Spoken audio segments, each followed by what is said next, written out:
दोघं भाऊ एका विचाराने चालणारे महाराज कधीच भांडत नव्हते. बारक्यानं मोठ्याला काम सांगितलं तर ऐकत होता, मोठ्यानं बारक्याला सांगितलं तरी ऐकत होता. याच संधीचं सोनं ब्रह्मदेवाने केलं. ती स्त्री असणारी त्या ठिकाणी पाठवली, पाहिली आणि पाहिल्याबरोबर दोघंही म्हणू लागले ही मला पत्नी पाहिजे. काय म्हणतात आणखी पुढे? कनिष्ठ म्हणे ज्येष्ठासी भाऊजाई माने तुईसी येरू म्हणे ज्येष्ठ पत्नी आईसी निश्चयसी तुमानी. आणि मग त्या ठिकाणी थोरला बोलू लागलेला आहे ही माझी पत्नी आहे, तुला आई समान आहे, तू तिला आई मान. आणि बारका बोलू लागला नाही नाही ती माझी पत्नी आहे.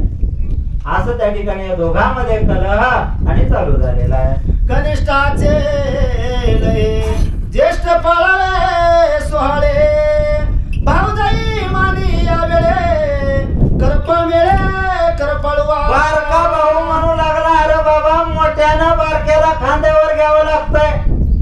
बारक्याला जत्रात नेल्यावर बारक्याला जे पाहिजे ते त्यानं घेऊन द्यावं लागतंय.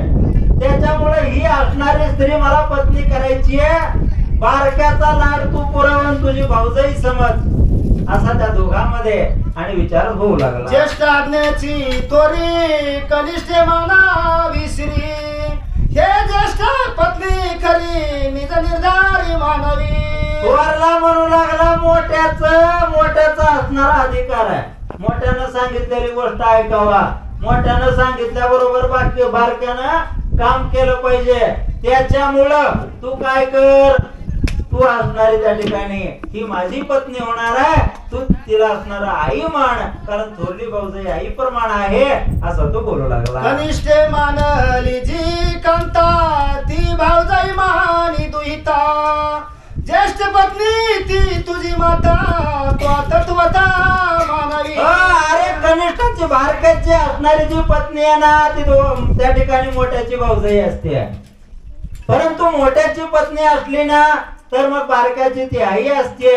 त्याच्यामुळे तू तिला आई समज असा थोरला भाऊ त्या ठिकाणी बोलला. आईशी करीता विवाद दोघे दुर्धर चढले कुरुदा परस्परे घेऊन गदा निर्वाण युदा प्रवर्तले. महाराज मी आताच सांगितलं होतं जोपर्यंत आपल्या घरामध्ये कली घुसत नाही, जोपर्यंत आपल्या घरामध्ये दुसऱ्याला सांगा मिळत नाही ना तोपर्यंत दुःखाला काही कारणच नाही. हे दोघं भाऊ होते, दोन दिशेला एकदा बघितलं का देवांची ताकद नव्हती यांच्याकडे येण्याची.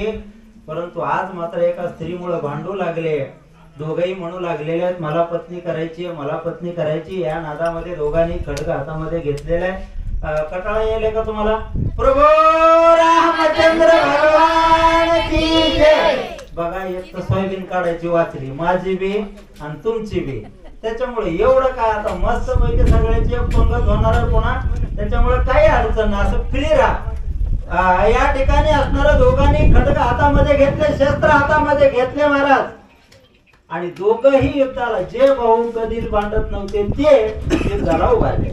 दोघे युधे अति दुर्धर दोघे गदाविंदान अति चतुर आती मांडीला निकुर येरा नाटोपती. दोघही गदा युद्धामध्ये प्रवीण आहेत, शस्त्र युद्धामध्ये प्रवीण आहेत, कुस्तीमध्ये सुद्धा प्रवीण आहेत महाराज.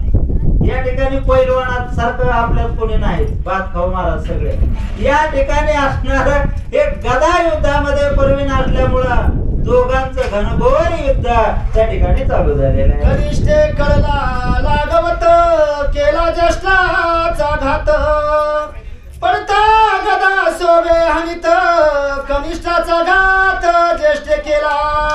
पहा बारक्यानं काय केलेलं महाराज, मोठ्याला कधी बी बारक्याची किव येत असते. जाऊ द्या छोटा आहे ते पण मांडीवर बसलेला आहे, तो छोटा होता खांद्यावर बसलेला आहे. त्याच्यामुळं थोडा अंग राखून मारायचा थोरला. या संधीमध्ये बारक्यानं काय केलेलं आहे, मोठ्याच्या डोक्यात गदा मारली महाराज. त्याचा जीव जाईल असं वाटू लागलं. त्याच वेळेमध्ये थोरल्या नाही बारक्याच्या डोक्यामध्ये गदा मारलेली आहे. काय होऊ लागलं, बंधू बंधूच्या घाई दोघे जण पडले ठाई हे श्री कामाची नवाई दृष्टीपेक्षा पाही देखता दोघा. मला सांगू लागले लागलेले आहेत. देहांत. दोन सख्खे भाऊ असणारे फक्त स्त्री कामामुळं स्त्री लोभामुळं त्या ठिकाणी असणाऱ्या या दोघांचा आपाप मध्ये त्या ठिकाणी घात झाला. इतकी स्त्री लोभाचा असणारी व्यथा आहे किंवा दुर्दशा आहे असं सांगू लागले. नाही श्रीसी कामे एकांतो नाही श्रीसी केली मातो नाही श्रीसी लावी लाहतो परी अपघात श्री दृष्टी. या दोघांनी स्त्री दृष्टी पाहिली आहे बरं का, पाहिली आहे. यांनी स्पर्श केला नाही, यांची पत्नी झाली नाही, यांना ती बोलली बी नाही, त्यांना माहितही नाही ती कोणत्या गावची आहे. तोपर्यंतच असणाऱ्या दोघांच्या जीवाचा घात त्या ठिकाणी झालेला आहे. येऊ श्रेयसी न व्हावी भेटी श्रियासी न करावी गोष्टी श्रियासी पाहताची दृष्टी उठा उठी आत्मघात. मला सांगू लागलेले त्याच्यामुळे स्त्री बरोबर असणार बोलू नये, स्त्रीला असणार त्या ठिकाणी पाहू नये, है का नाही. आपलं रामायणाकडे लक्ष कमी. हीच भानगड आहे महाराज. पोतीला आल्यावर झोप येणे, चांगलं व्हायला असल्यावर आबाळ येणे, याच भानगडी येतात. या ठिकाणी नाथ महाराज बोलू लागले याच्यामुळे स्त्री शक्यतो पाहू नये, पाहिली तर बोलूच नयेच असं या ठिकाणी स्त्री पासून आघात आहे असं सांगू लागले. सखे आत्मबंधू दोन्ही ती श्री देखता नयनी निज घाते निमाले रणी श्री दर्शनी अपघात. दोघेही बंधू असणारे नुसतं स्त्रीला पाहिलं आणि या ठिकाणी दोघांचा घात झाला. कसं झालं त्याचं एक उदाहरण छोटस तुम्हाला सांगतो. थोडं तरी झाला तर झाला. महान ऋषी हे सगळं जग कसं चालवायचं हे लिहायला चालू होतं. भगवान परमात्मा प्रश्न विचारायचे, ऋषीने त्याचं उत्तर द्यायचं आणि ते लिहायचं. उत्तर विचारत असतानाच त्या ठिकाणी भगवंताने विचारलं, महान तपश्चर्या केलेले, हजार तपश्चर्या केलेले ऋषी त्या ठिकाणी असणार स्त्री बघितल्यानंतर आकर्षित होतील का? ऋषींनी स्त्री पाहिलीच नव्हती महाराज. ऋषींनी सांगितलं छे छे काय बोलायला म्हणले तू, तेवढा अधिकार आहे त्याचा, काय बोलायला नाही होणार, काही हरकत नाही. भगवंताने सांगितलं ऋषी पेन ठेवा, लिहायचा तसाच ठेवा. 12 वर्ष जाऊ दिले. भगवंताने मोहिनीचं रूप धारण केलं, मोहिनीचं रूप धारण केलेलं आहे आणि ऋषींची कोठडी असते खूप असणारी वनामध्येच होती. पायामध्ये पैंजण आहेत भगवंताच्या महाराज.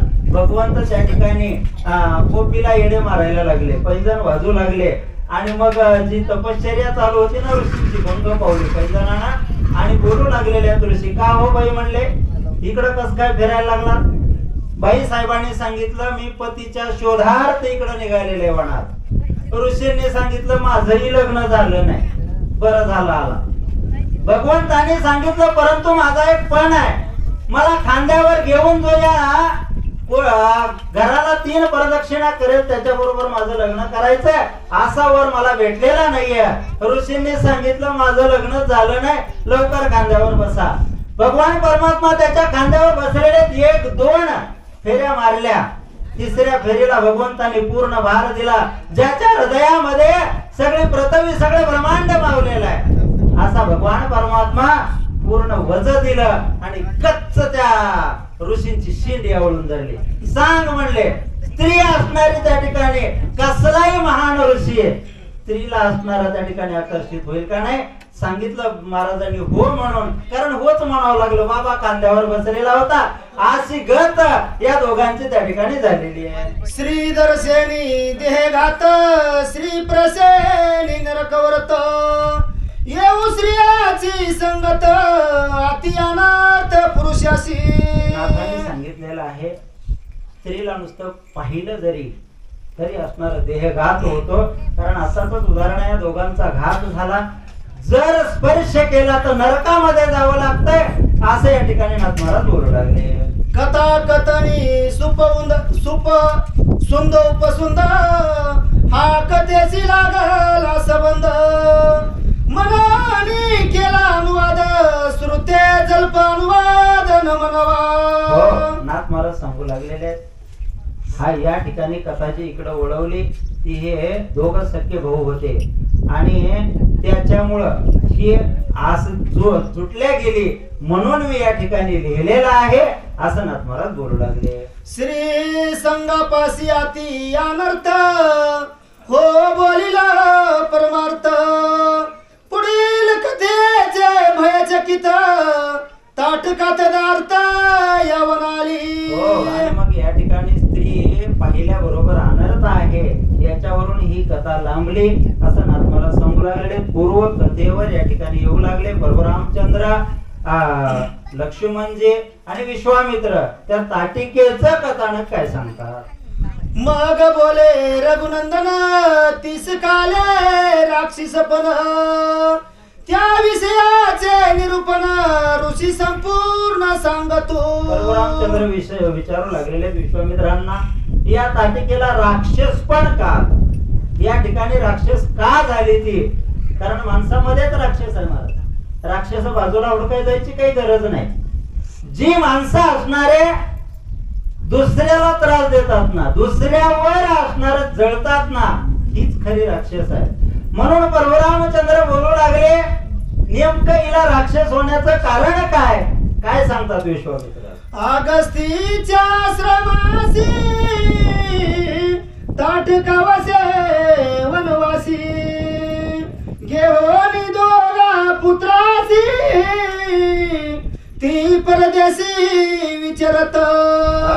पूर्वीची कथा सांगू लागलेले अगस्ती ऋषींच्या दारामध्ये ही ताटिका आपल्या दोन्हीही मुलाला घेतलेला आहे. ऐकून वाचा. आणि त्या ठिकाणी असणार नित्य नेमानं दारामध्ये बसायची.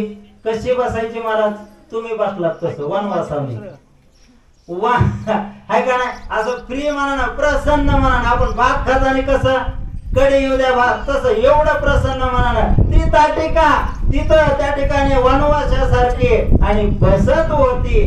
पुढं काय कथानक झालं.